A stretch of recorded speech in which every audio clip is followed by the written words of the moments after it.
Good evening doctor. இன்னைக்கு என்ன learn பண்ணீங்க? டேக் ஹோம் மெசேஜ் என்ன டாக்டர் இன்னைக்கு? மேம் இன்னைக்கு நான் லிவர் ஃபங்க்ஷன் டெஸ்ட் பத்தி பார்த்தேன் ma'am. Okay. So more than the liver function நான் என்ன சொல்கிறேன்னா லேர்ன் ஃப்ரம் த பேஷண்ட்ஸ்ன்னு நான் சொல்லுவேன். இன்னைக்கு பேஷண்ட்ஸ்லேருந்து நீங்கள் கற்றுக்க வேண்டிய விஷயம் என்னென்னா, இன்றைக்கி வந்து முக்கியமான ஒரு இன்சிடென்ட் நடந்துச்சு. அதுதான் தான் இன்றைக்கி அந்த கனெக்டிவ் செஷன் தான் அது. Liver function is apart. This is like emotional bonding with patients. Actually ஒரு பேஷண்ட் ரொம்பவே கோவமாக வந்தாங்க. அதுக்கு வந்து பார்த்தீங்கன்னா இவங்களும் ஷீ ஆல்சோ ரியாக்டட். இவங்க பார்த்தீங்கன்னா அழுக ஆரம்பிச்சிட்டாங்க. எப்பேற்பட்ட சுச்சுவேஷனில் எப்படி பேஷண்ட்ஸ் வந்தாலும் அவங்கள வந்து நம்ம காம் டவுன் பண்ணுறது தான் நம்மளோட main motive as a doctor. It's like emotional healing தான் ஃபஸ்ட்டு.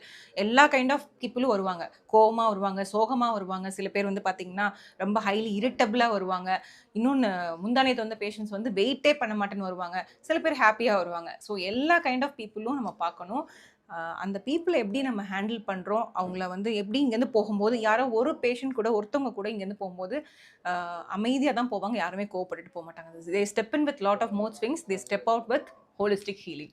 ஸோ அதுதான் நம்ம லேர்ன் பண்ண வேண்டியது as a doctor. More than the liver function எல்லாத்தையும் எப்படி ஹேண்டில் பண்ணணும். அதே சமயம் முக்கியமான விஷயம் வேறு அவங்க வர பர்பஸ் என்னென்னா இங்கே வந்தால் சரியாக போயிடும் அப்படின்னு. ஸோ அது வந்து நம்ம அந்த அஷூரன்ஸ் கொடுக்கணும், அந்த ஹோப் கொடுக்கணும், அந்த ட்ரஸ்ட் கொடுக்கணும். அதுதான் நான் சொல்லுவேன். Okay doctor, this the learning. Thank you.